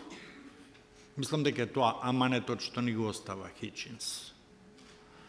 И некако имам чувство дека тој аманет треба да го чуеме.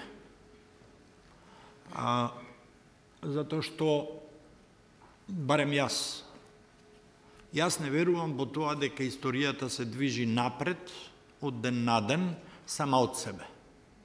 Ако ние не се потрудиме малку околу тоа, мислам дека историјата, односно цивилизацијата, односно човештвото од време на време доживува враќање назад, зашто има доволно сили да се погрижат. Така што ако ние не се погрижиме за движење напред, тогаш се плашам дека еден ден ќе се разбудиме во нешто што е минато и зашто сме верувале дека е одамна надминато.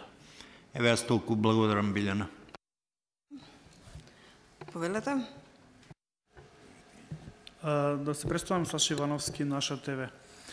Сакам да им честитам на Фондацијата Отворено општество што реши да ја преведе книгава. Наистина бев одушевен кога дознав за ова. Кристофер Хичинс е моја инспирација, исто како верувам на многу тука присутни. Неговиот пристап кон гостите и тој негов метод кој што е познат на интернет како Хич Слап, а тоа е кога жестоко враќа со реплика која што буквално го остава без зборови гостинот, и го користам јас во мојата емисија, секако јас го немам тој интелектуален капацитет на Хичинс, но се трудам да направам нешто ново во македонскиот етер и мислам дека некогаш ще ми успеа. На моменти тој дрзок однос можеше и самиот господин Милчен да го почувствува во мојата емисија. Инаку, јас жалам што тука не се присутни некои од МПЦ, да речеме, или пак други религиозни луѓе од христијанската религија. Не знам дали направивте обид да ги поканите. Поканете се сите, но резултатот е овој кој што денеска го имаме. Значи, дали го поканивте Ивица Тодоров? Може би тој ќе дојдеше. Се работи за гостинот кој што беше во политика, кој што е познат на интернет. Тој е свештеник во црквата во Чаери, доста е комуникативен. Дали него го направивте обид? Што мислам сега, кога што имам информација, дека оде и некои лични покани, отиде и поканата до верските заедници, но одзивот е минимален или никаков. Кога сме кај дрскиот однос на Хичинс во јавноста, во УСА и генерално во UK, во Македонија мислам дека имаме таков пример кој што долги години го прави на тој начин активност во јавноста, тоа е Фрчковски, професор Фрчковски, многу ме потсеќа на Хичинс и обратно. Инаку, ја би сакал сега да отворам една мала тема на разговорот, тоа е да направам споредба меѓу социјализмот, комунизмот и религијата. Гледам тука да имаме уредникот Утрински, Утрински важи за левичарски весник. Тука се и Љупчо Златев, кој што мислам дека е најголем следбеник на Маркс, Енгелс и Тито на интернет. Па би сакал да направам една мала споредба меѓу тоа како левичарите мислат дека можат да бидат диктатори во економскиот живот и да наметнуваат тоталитарни гледишта од аспект на даноци и одоночување на успешните луѓе за да помогнат и сиромашните за општо добро. Тоа е на некој начин ограничување на слободата, апропо она што го прави религијата, исто така ограничување на социјалните слободи за доброто на општеството. Значи, јас може да го прочитам писмото на нашиот владика Агатангел кон Иринеј, кој што во ист текст, кој што можевме да го прочитаме во весникот Република, во ист текст вели со кое право СПЦ му оневозможува на МПЦ да биде автокефалност, дава пример за некој што самостојува во фамилија, а во исто време му замерува на Иринеј како он не се бунел против ЛГБТ маршот во Белград. Значи, во ист текст он моли за право на самоидентификација религијска, а во исто време го прекорува Иринеј како он дозволил некој да има самоидентификација на сексуална основа, што тука се гледа дека е вид на хипокризија. Религиозните луѓе мислат дека можеш да имаш верска слобода, но не смееш да имаш друга социјална слобода. Од аспект исто така левичарите мислат дека можеш да имаш социјална слобода и верска слобода, а не смееш да имаш економска слобода. Значи имаме тука многу погрешни гледишта на луѓето кои што застапуваат различни религии. Фала. Повелете.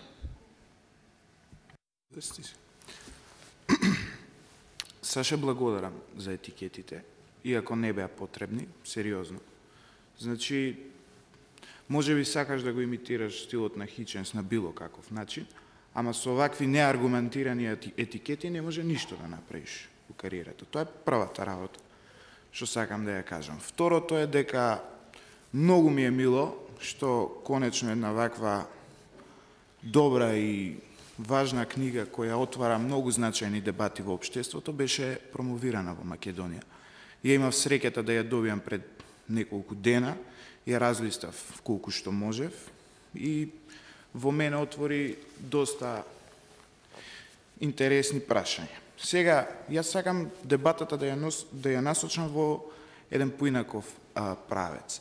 Не ме е јасно од каде е потребата атеистите да бидат малцинство или заедница. Со самото тоа што некој се декларира себе си како атеист, автоматски тој става предзнак на една индивидуалност и една разлика од стадата кои владеат со општеството. Јас лично не гледам некоја позначајна потреба да се формира ново стадо од атеисти, затоа што тоа баш и се спротиставува со постулатите на атеизмот. Ви благодарам многу. Благодарам. Дали уште некој би сакал да се вклучи во дискусијата? Имам уште неколку минути, па потоа, да, ќе остане време и за филмот кој што, односно дел од дебатата на Хичинс со еден свештеник. Повелете. Јас не зборам многу сега за писателот, за книгата. Прво се придружувам на колешката Коле Георгиев. Прво се придружувам на колешката, што книгата е многу дрска. По-дрска не сам ја прочитал. Вака на брзина тоа. Второ, на колешката тука што рече дека верува во религијата. Јас сум еден од тие и мислам дека Господ е најголем од сите нас. И со Господ напред. Благодарам. Повелете. Горан Софески, најстар сум со чинов да изгледа мајор, ама не сум голем. Една работа сакам да споделам со вас. Ја прочитав и ја запамтив. Кога сте во темница, умешно или убаво е да ја води слепец. Тоа му е нему природна средина. Кога ќе излезете на виделина, не ви е потребен слепецот. Би било залудно да го имате него. Така Хичинс го дефинира ова што сака да го каже во првите реченици. Фала ви. Кратко и јасно, повелете. Дали тоа значи дека можеме полека да заокружуваме дебатата? Последен повик? Уште една реченица. Јас се надевам дека всушност дебатата допрва почнува.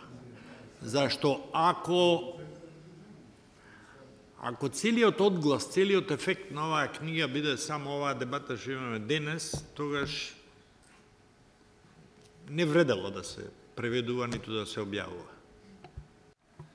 Апсолутно, јас се надевам дека дебатата допрва започнува, дека ова е во суштина провокацијата која што и ракавицата која што ја фрламе, заради тоа што оние кои што се уште немале можност да го прочитаат Хичинс, сега ќе имаат можност тоа да го направат.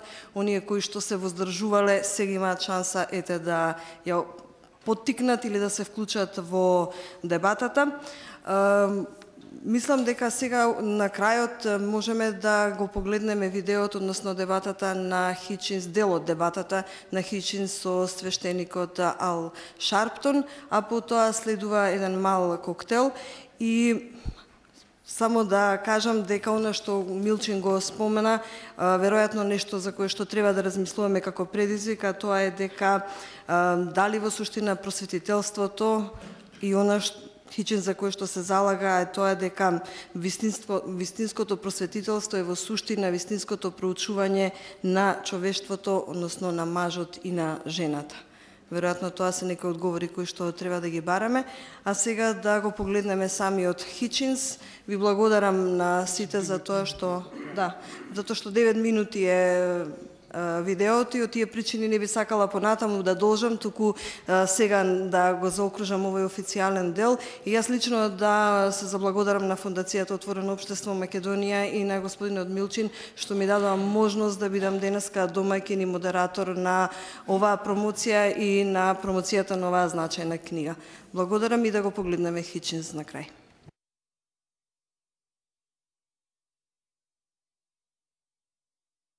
My brother-in-law is a U.S. Air Force chaplain. He served 2 tours in Iraq. He's presently in Afghanistan.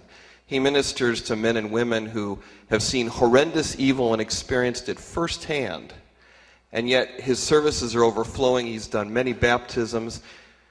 Please help us understand a time when the human race should have grown out of all of this. Why is it growing so dramatically? Thank you. Do you want to first go with that? I'm happy to yield to them. Well, at the risk of being callous, I seem to have gone inaudible. Yeah. I don't think that we should be paying for chaplains. I don't think the US government should be employing any. James Madison's co-author of the Virginia Statute on Religious Freedom and of the First Amendment, therefore, was very adamant on the point, very clear. There shouldn't be, it's flat out unconstitutional to pay or employ a chaplain to open the proceedings of Congress or to be in the armed forces. We can't have chaplains on our payroll. That's that. People who want to pray can't be stopped, but they can do it. Of all the solitary activities, apart from the search for, never mind. Surely that's one that doesn't need a paid state mediator. It's a negation of the American Revolution. So, that first. Second, yes, the modernity, involving as it does a huge exchange of technology and population and innovation in a very churning and vertiginous manner, of course means that a lot of lives have to be lived in a very insecure and risky way. And it's not at all unlike our nature as a species to try and cling to stability, certainty, and consolation in those cases. It explains itself, it seems to me. What is notable, though, is that it hasn't come up in thousands of years with any superior explanation to the old ones. It still is going back to myths that were discredited and exploded many years ago. And these, of course, turn out to be false consolations, whereas the consolations of philosophy and of the aesthetic and of the beauty of science and of reason, so on, available to us all the time, and really able to explain why things happen, why terrible wounds are inflicted in Afghanistan and so forth. No, that won't do. Let's, like some absolute loser, find the person who Paley means, who says, finds a watch on the beach and thinks, I don't know what this is for, but it seems to tick, it must be for something, but doesn't understand it. We find this wonderful truffle and open it and look at the chocolate and throw it away and then munch on the wrapper. I don't understand it, but I'm one of those who are not made this way. I think the core of your question, I think that the more mankind learns, the more mankind understands that it does not have all the answers. And that's why people continue to reach and seek answers that is beyond what even in this age we've been able to discover. I think that is why. And I think that there's also the innate emptiness in mankind to always go back to the core of what made mankind in the first place. And that, to me, is a supreme being. I think that answers the question of why I think the Sorry. I thought you got the Holy Ghost or something while I was saying.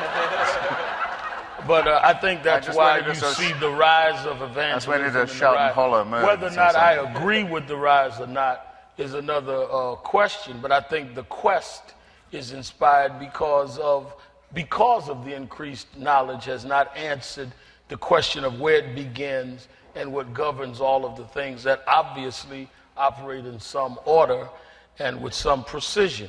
And I must say, at the risk of my sounding callous, it amazes me that it doesn't bother you that we spend $2 trillion in a war we should have never been in. You just worry about paying the chaplains to pray over it.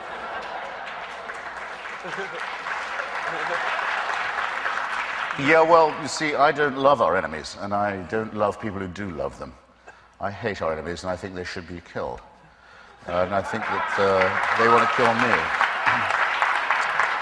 And I think we could do it probably with half the budget, or maybe twice, but I'm absolutely sure that there should be no country that has a budget that could threaten ours. And I'm not sentimental about the point. I wanted to have another whack at that very question now. So the people that preach God and love should shut up and remain private, but killers ought to just go and just kill people that they call their enemies. That's very ethical. And the people who preach Allahu Akbar, the people who preach Allahu Akbar had better find out that there's a stronger force than them, and one that also has unalterable convictions and principles, and that can also be offended, and that they're offended at their peril. That's what I think. Now, to the last question, I just want to have one more run at it. You already answered. I know, but if you don't mind. You tried twice. When I started hurling myself around like a shout and holler person. I understand. That was because there's no right or wrong with you, so go ahead. Answer 3 times. The questions that they come and ask these chaplains are why? Why does it happen that the nicest guy in my unit just took a round through the throat, you know, that I've just been at this village where all the children have been killed and where you can feel this for yourself. Why? That's what the question, isn't it? Well, have you ever heard any spokesman of any religion give an answer to that question? They've had thousands of years to think about it. No, they haven't come up with a question at all. Unless to say, as they used to when it was a plague or a war or a tsunami, well, it's probably a sign of sin. You've been punished. The Archbishop of Canterbury in England 2 years ago says he really worries how God could be so mean as to unleash a tidal wave towards Christmas time in Asia. You can't believe you're listening to this stuff. Now, if you ask me, okay, I'll say, why did this happen? Why did the best guy I know get cancer of the throat or get mugged or slaughtered or whatever it was? I'll say, because we belong to an imperfectly evolved species where the adrenaline glands are too big, the prefrontal lobes are too small, and we bear every sign of the stamp of our lowly origin. And only by realizing the fact that we are mammals are we likely to be able to talk any sense about it. And if you say, well, why did that city fall down or be overcome by waves or that volcano kill all those children, I say, well, hate to break it to you, but we live on a cooling planet whose crust hasn't quite settled yet, and these are to be expected. And there is no other explanation for them, and don't believe anyone who says there is. Well, this is not perhaps perfect ethical instruction, but it does conform to the Hippocratic injunction, prima non nocere. At least I'm not lying to these people. At least what I say can do them no harm, and at least it cannot increase the illusions they already have. And usually when you go to that village and ask, why have the children been killed? It's because someone who believed in God thought that they had it coming.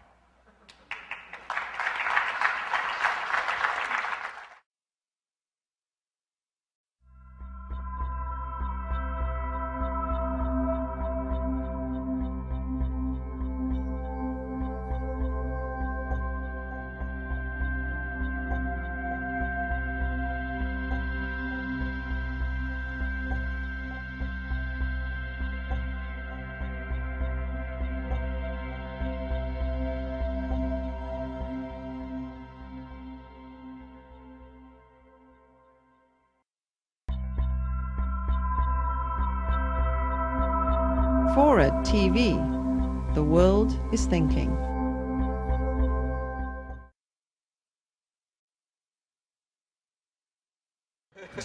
Answer 3 times. The questions that they come and ask these chaplains are why? Why does it happen that the nicest guy in my unit just took a round through the throat, you know, that I've just been at this village where all the children have been killed and where you can fill in this for yourself. Why? That's what the question, isn't it? Well, have you ever heard any spokesman of any religion give an answer to that question? They've had thousands of years to think about it. No, they haven't come up with a question at all. Unless to say, as they used to when it was a plague or a war or a tsunami, well, it's probably a sign of sin. You've been punished. The Archbishop of Canterbury in England 2 years ago says he really worries how God could be so mean as to unleash a tidal wave towards Christmas time in Asia. You can't believe you're listening to this stuff.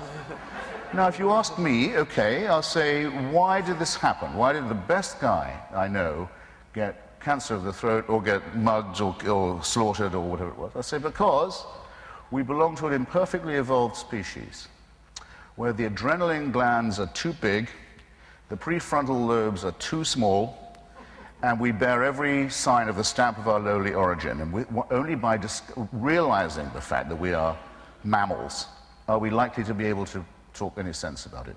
And if you say, well, why did that city fall down or be overcome by waves or that volcano kill all those children, I say, well, hate to break it to you, but we live on a cooling planet whose crust hasn't quite settled yet, and these are to be expected. And there is no other explanation for them, and don't believe anyone who says there is. Well, this is not perhaps perfect ethical instruction, but it does conform to the Hippocratic injunction, primo non nocere. At least I'm not lying to these people. At least what I say can do them no harm, and at least it cannot increase the illusions they already have. And usually when you go to that village and ask why have the children been killed, it's because someone who believed in God thought that they had it coming.